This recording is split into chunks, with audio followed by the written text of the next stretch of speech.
থাকবো না আমি এই বাড়িতে, চলে যাবো আমি এই বাড়ি থেকে, চলে যাবো।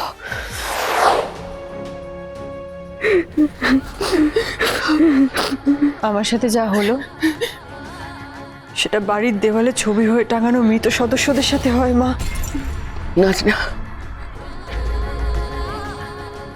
যারা কিছু বোঝে না, কিচ্ছু জানে না, যাদেরকে কিছু বলাও হয় না, যারা অপ্রয়োজনীয় হয়ে দেওয়ালে ঝোলে, আমারও এই মুহূর্তে ঠিক ততটাই নিজেকে অপ্রয়োজনীয় বলে মনে হচ্ছে। তাই না, ধরো আমার ছবি, এটাকে মালা পরাও আর দেওয়ালে টাঙিয়ে রাখে দাও, যাও। শ্রেয়া!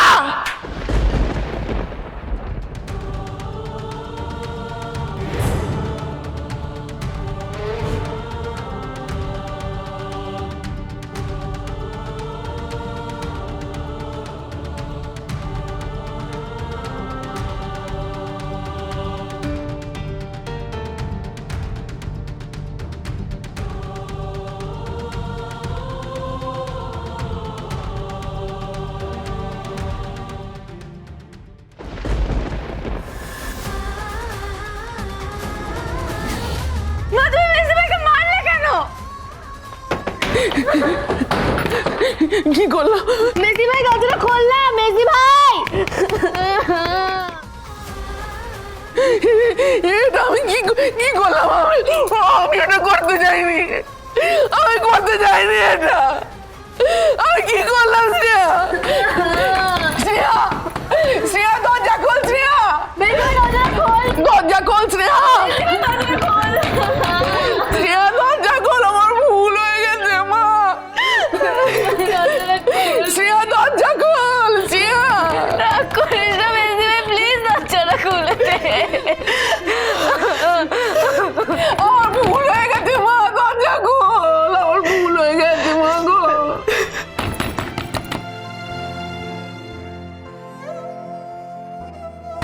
ভাই দরজা খোল শ্রেয়া, আমার ভুল হয়ে গেছে মা।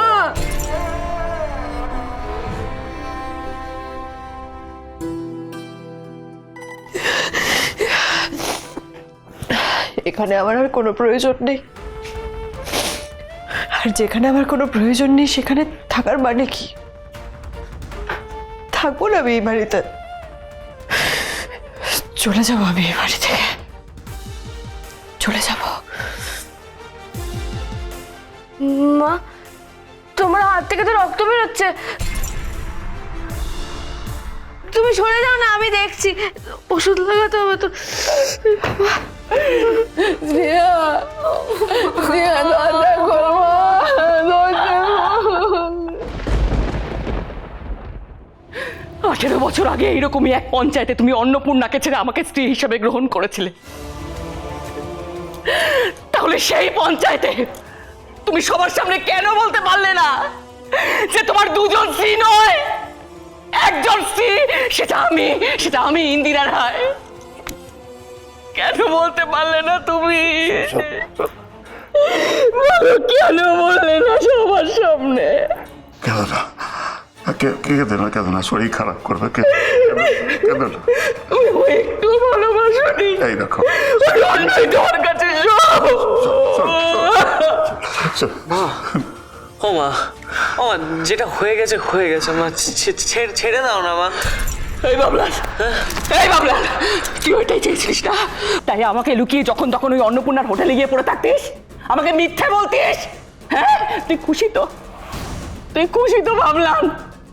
তোর মা হেরো, তোর মা পরাজিত, তুই খুশি তো? এরকম করো না মা, আমি আর কখনো ওখানে যাবো না, প্রমিস। এই শুনে রাখ, তোদের সব কুমিরের কান্না। এই তুই শুনে রাখ, তোরা কেউ, আমি মরে গেলে তোরা কেউ আমার লাশ ছুবি না, কেউ ছুবি না। তোরা সব এক একটা বিষধর কালসাপ, তোরা কালসাপ, তোদের আমার সব চেনা হয়ে গেছে, তোরা কালসাপ।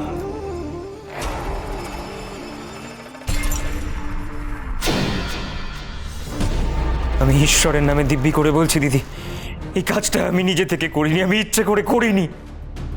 ওরা আমাকে দিয়ে জোর করিয়ে এই কাজটা করিয়েছে। ওরা যদি আমাকে অপমান করতো আমি সবটা সহ্য করে নিতাম, কিন্তু কিন্তু ওরা আমাকে ব্যবহার করে আমার দিদিকে অপমান করেছে। এর বদলা আমি নেবই। ওই অন্নপূর্ণাকে আরো 3 মেয়েকে ওদের ভাতের হোটেলে তালা ঝুলিয়ে পুরো গ্রামের সামনে তোমার পায়ের সামনে নিয়ে এসে ফেলবো। তোমার হারানো সম্মান আমি ফিরিয়ে দেব। কিন্তু তার আগে আমি সেই লোকটাকে খুঁজে বার করব যার জন্য আমার দিদিকে এইভাবে অপমানিত হতে হলো। এবার আপনি বলুন তো যে আপনি এই শয়তান বাবুর সন্ধান পেলেন কি করে? হ্যাঁ, কি করে পেলেন বলুন।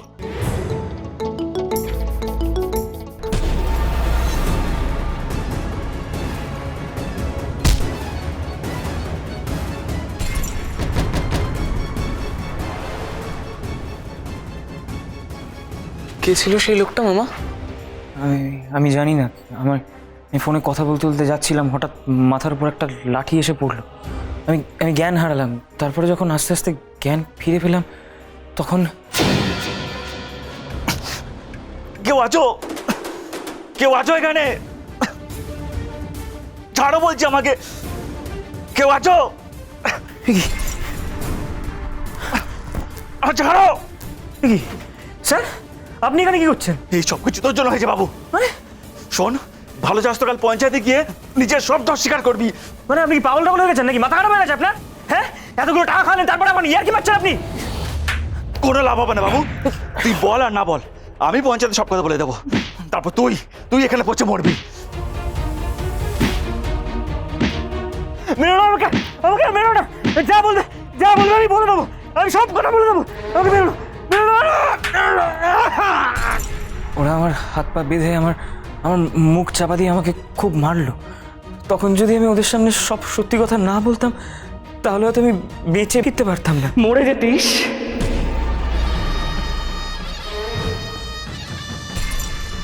না বেঁচে ফিরলে মরে যেতিস।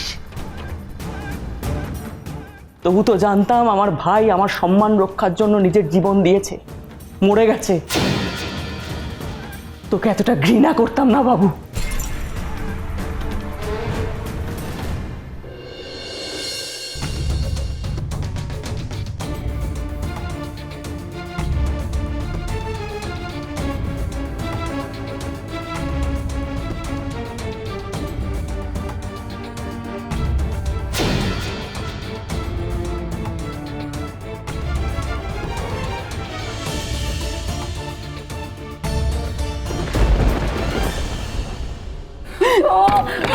খোল মা, খোল, কিছু না মা, খোল। খোল জিয়া, একবার দরজাটা খোল মা।